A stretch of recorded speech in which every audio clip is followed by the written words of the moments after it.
Looking back at last week's game, I think defensively, I told the guys I think we're playing as fast as we have played to this point in the season. I think the guys are playing with a good bit of confidence.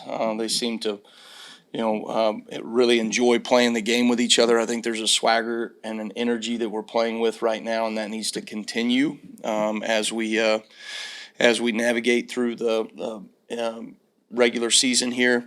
I think there's some opportunities that we're creating from a pass rush standpoint that we're improving in. We still left a lot out on the field in terms of pass rush opportunities that we were not able to capitalize on, and so there's some things that we've just got to continue to push and work. But I do think that we're trending in the right direction there. And then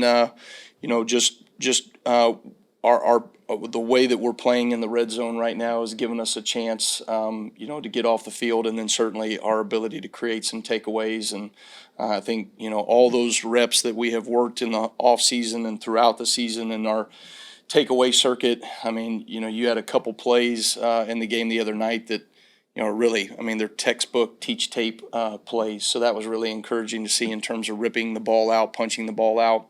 And so I think we're taking steps in the right direction there.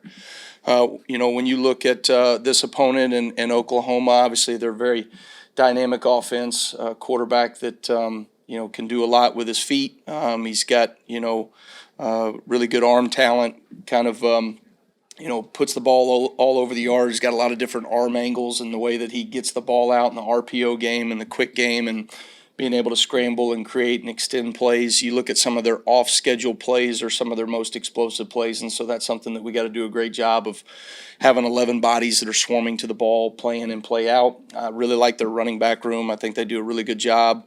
Physical, big. When they get out in space, they've been able to hit you for explosive plays, and then there's a couple guys in their receiving core that are pretty dynamic with the ball in their hands as well. So it'll be a great challenge for us, like it is every week in the SEC, and looking forward to the week of work ahead.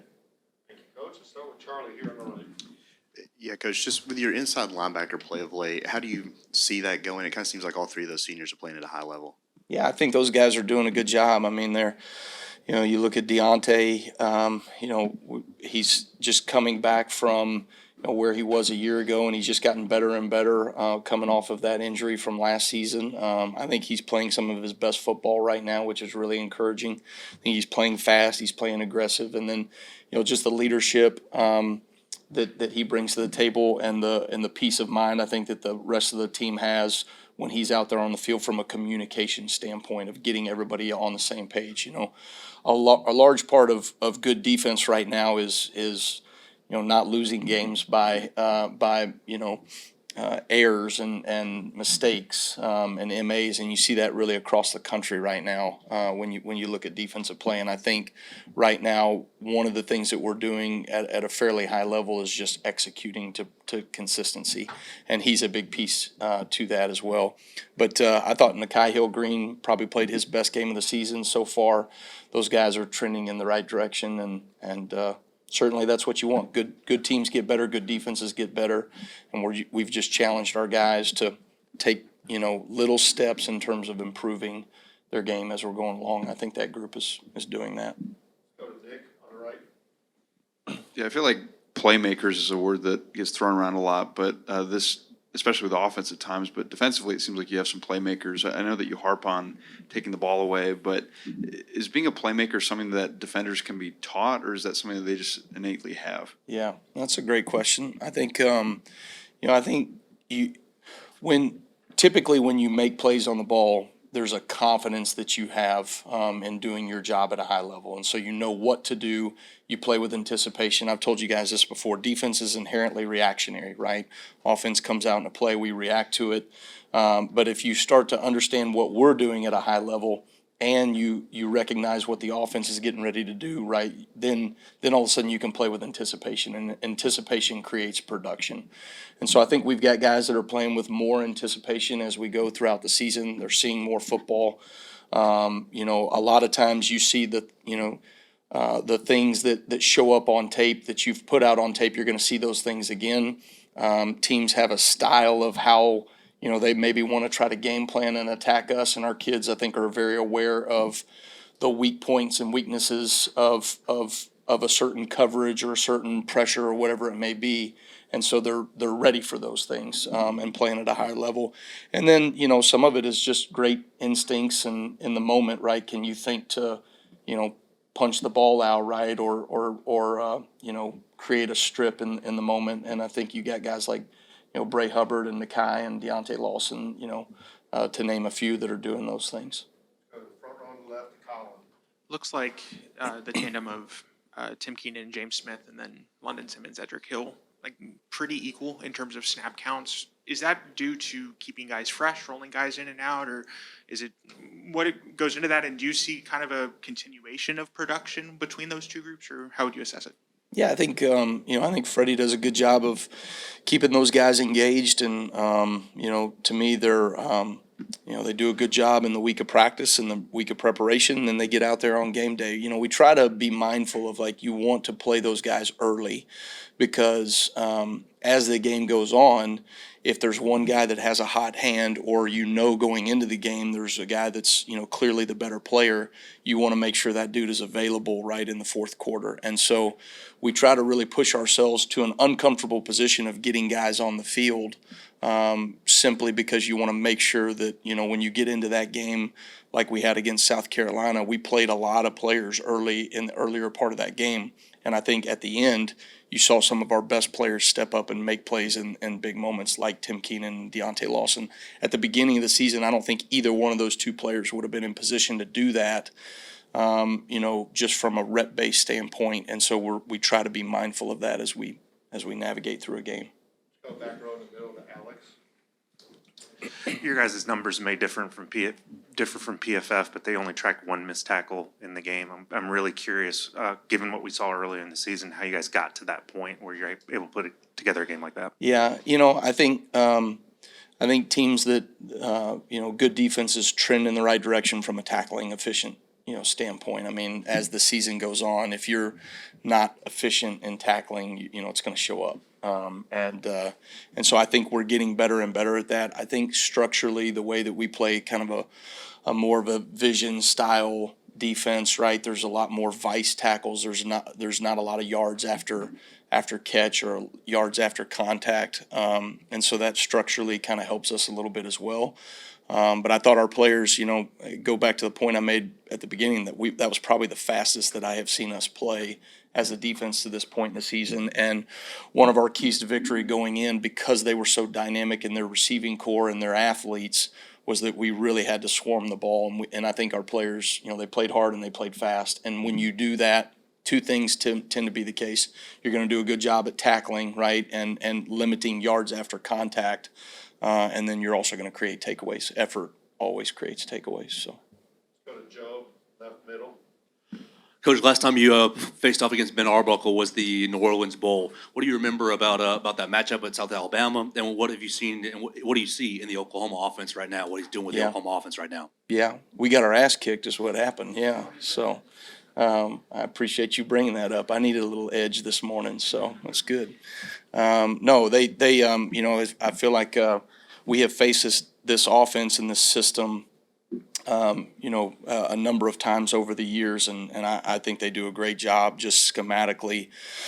They attack you vertically downfield. They're aggressive. They got great RPO answers into their run game schemes, and they always have little one-off runs that you got to defend. They do a good job of changing those things up. I think Ben did a great job in that game and has done a good job in his first year there at Oklahoma, and so it'll be a good challenge for us. I mean, this is the SEC. You face really good offensive minds every single week, and you have a body of work that you've put on tape that you have to answer for. Some of those things are good things that we put on film. Some of those things are not, and if they're not, they're probably going to show up in the game plan, right? And so those are things that we really try to be mindful of ourselves in terms of how we can fix those things. But certainly, they'll present a number of schematic challenges for us this week. Jump to Chase on the far left.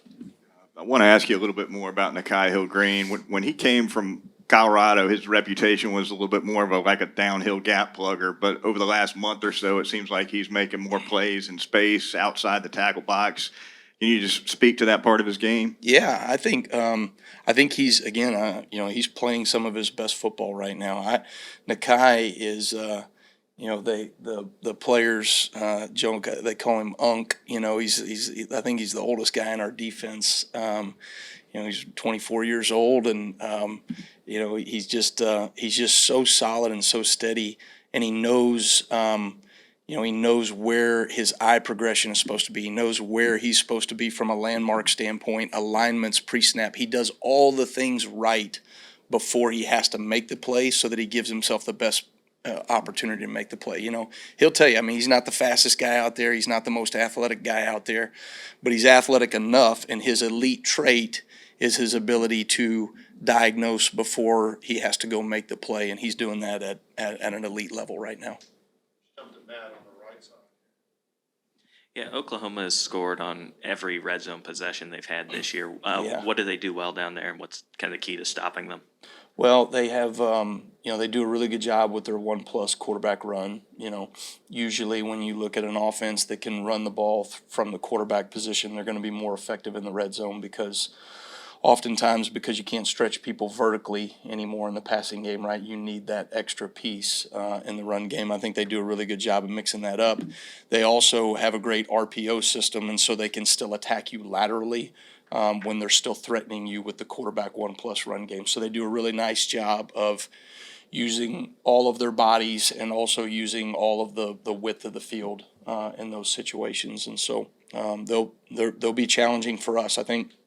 And we've done a really nice job in the red zone defensively. I think our guys have a lot of fight. I think more than anything, there's just a confidence that our players have whenever we get down in that situation. We talk about the E-Bombay all the time, right? The hold fast the line. That our kids believe those things. They believe that no matter how they got down there, kind of the illustration I always create for them in fall camp is you're dragging the opponent into deep waters, right? And then at that point, right, you're drowning them out, and that's what our guys are doing a good job of. All right, we'll finish up with Johnny standing up on the back left. Obviously, you're going to be going up against the Oklahoma offense, but Brent Venables has a long track record of being a good defensive mind. As a fellow defensive guy, what do you admire about the way that he schemes and calls his defenses? Yeah, Brent's obviously had a great career as a defensive mind and has done a really good job. I'm sure,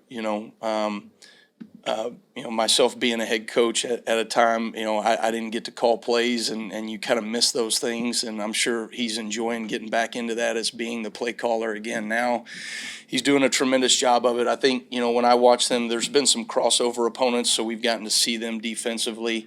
They do such a great job of mixing their front. They do a good job of putting some of their playmakers in position to be most effective and most productive, especially from a pass rush standpoint. But what's probably one of the most impressive things is how versatile they are in terms of what they ask their guys to do schematically, and they don't make a whole lot of mistakes. I think that's one of the things that I'm seeing right now across the board is that there's teams that do a lot around the country defensively, and it's really good scheme, but ultimately you can point to 2, 3, 4 times in the game, right, where they mis-executed their scheme and they gave up explosive plays, right, and some of those for touchdowns. Oklahoma has done a really good job of having a great volume of scheme, and yet they're still executing at a pretty high level, and so that's a credit to Brent and his staff and certainly the players and their ability to execute. All right, thanks guys. Roll Tide.